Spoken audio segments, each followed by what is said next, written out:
Now, a couple of things before you actually start the installation of VirtualBox. All right. Once you have downloaded, it should be in your downloads folder. But before we do this, I want to show you what VirtualBox actually does to a couple of the components on your system. We're going to right-click on this PC, and then we're going to go to Manage.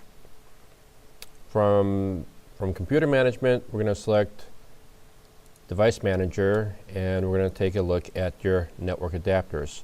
So currently you see that there is one network adapter that is set up on your system.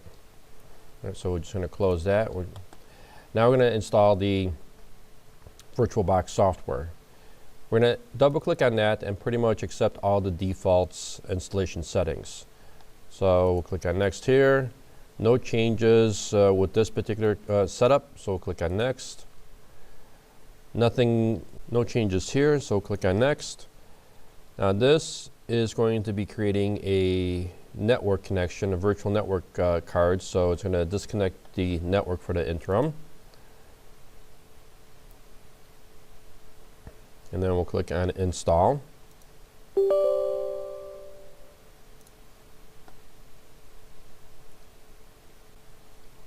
Now for this one, we'll just basically say install for this because we're going to be utilizing the USB. All right, now the installation is complete. Now you notice that the box is checked here to start the VirtualBox after installation, but you also notice that there is a VirtualBox icon up on a desktop as well. So I'm going to click on Finish and have the application fire up. Now what we're going to do is we're going to set up the environment to install a Windows-based operating system.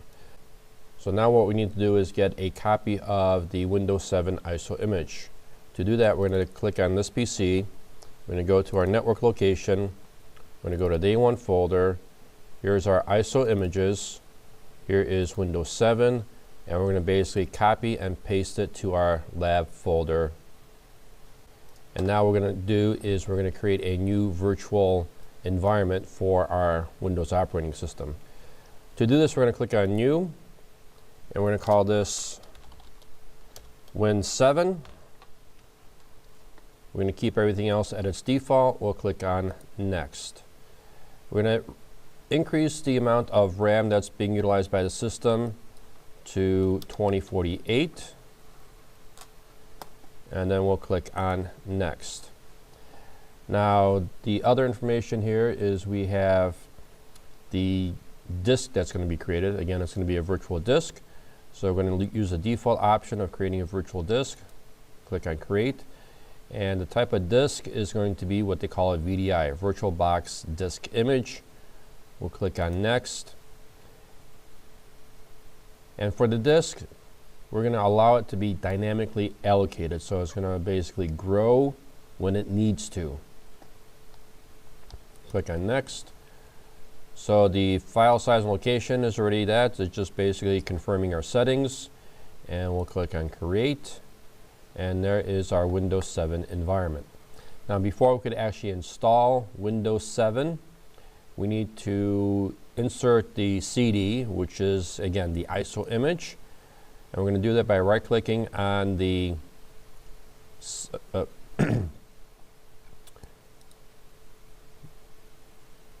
now we need to do is install the Windows CD. So remember, it's an ISO image.